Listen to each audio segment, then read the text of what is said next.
Friends, అందరు బాగున్నారా? ఈరోజు గోంగూర పొండు మిరపకాయ తొక్కుకొని తాలింపు వేసుకోవటం ఎలా చూసుకుందాం. గోంగూర శుభ్రంగా క్లీన్ చేసుకొని ప్యాన్ కింద ఆరబెట్టుకొని దాన్ని వేపుకోవాలండి నూనెలో. తర్వాత ఈ పొండు మిరపకాయలని రోట్లో వేసి దంచుకోవాలి. తగినంత ఉప్పు. ఇప్పుడు మనం పొయ్యి మీద మూకుడు పెట్టుకొని నూనె వేసుకున్నామండి. గోంగూరని వేపుకుందాము.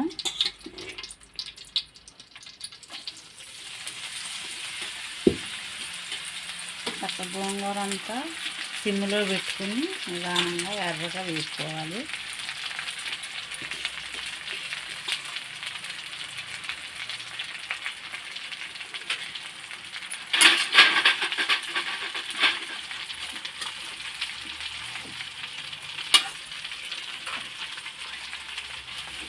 ఈలోపు ఇది మగ్గేలోపు సిమ్లో పెట్టుకుని పోయి పొండు మిరకాయలు శుభ్రం చక్కగా మెత్తగా దంచుకున్నామండి. గోంగూర మగ్గిపోయిందండి. ఇంకొక 2 నిమిషాలు అయితే పూర్తిగా మగ్గిపోయింది. చక్కగా సిమ్లో పెట్టుకుని ఇట్లాగా ఎర్రగా వేసుకోవాలి.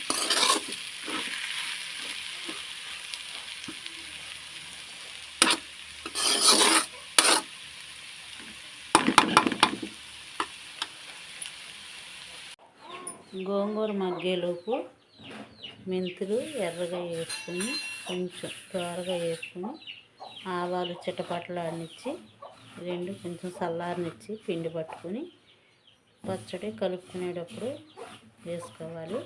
ఈలోపు రెడీ చేసుకుందామండి. చిన్న రోల్లో పొండు మిరకాయ మెత్తగా దంచుకుని ఇప్పుడు ఈ గోంగూర వేపుకున్న దాన్ని కొంచెం వేసుకుంటూ ఈ పొండు మిరకాయ స్పూన్ వేసుకుంటూ మొత్తం చిన్న రోట్లో వేసి దంచుకోవాలండి.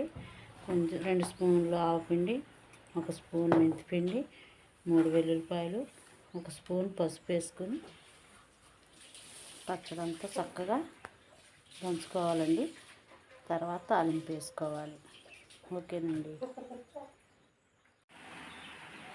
ఇప్పుడు గోంగూర పచ్చడి తాలింపు వేసుకుందామండి. కడపదే శనగ నూనె చాలా టేస్టీగా ఉంటుంది. పచ్చళ్ళు దేనికైనా అది వాడుకుంటే బాగుంటుందండి. ఇప్పుడు తాలింపు కావాల్సినవి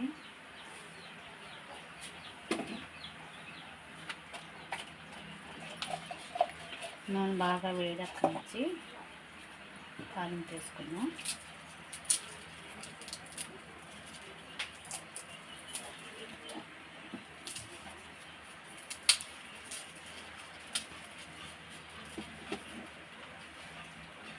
జీలకర్ర ఒక 2 స్పూన్లు అండి.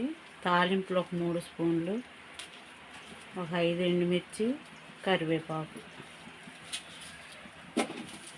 ఇప్పుడు ఇవన్నీ ఇందులో వేసేసుకున్నామండి.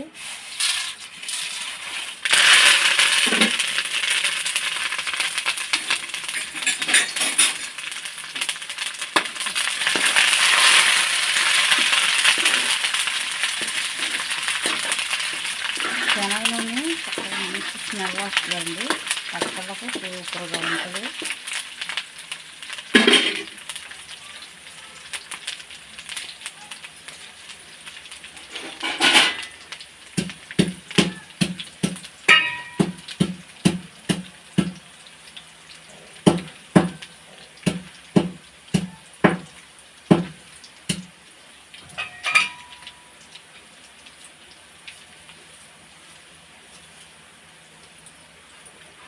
కొంచెం వెల్లుల్లిపాయలు,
పొండు మిరగాయని గోంగూరని ఇలాగ రెడీ చేసుకొని చక్కగా ఇప్పుడు తాలింపు చేసుకుంటాం.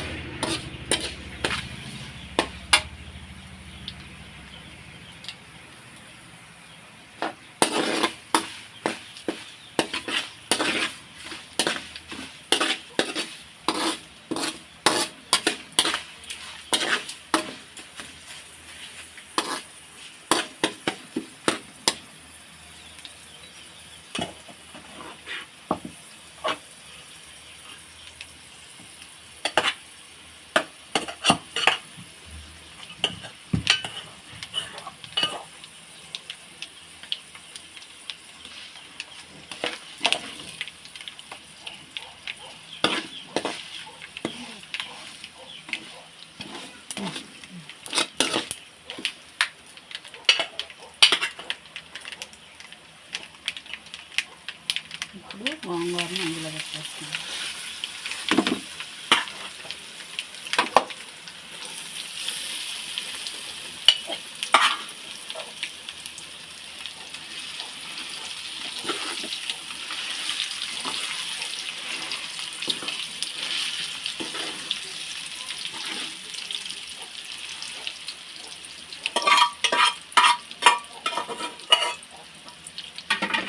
పూర్తి అయిపోయిందండి గోంగూర పండుమిర్చి పచ్చడి.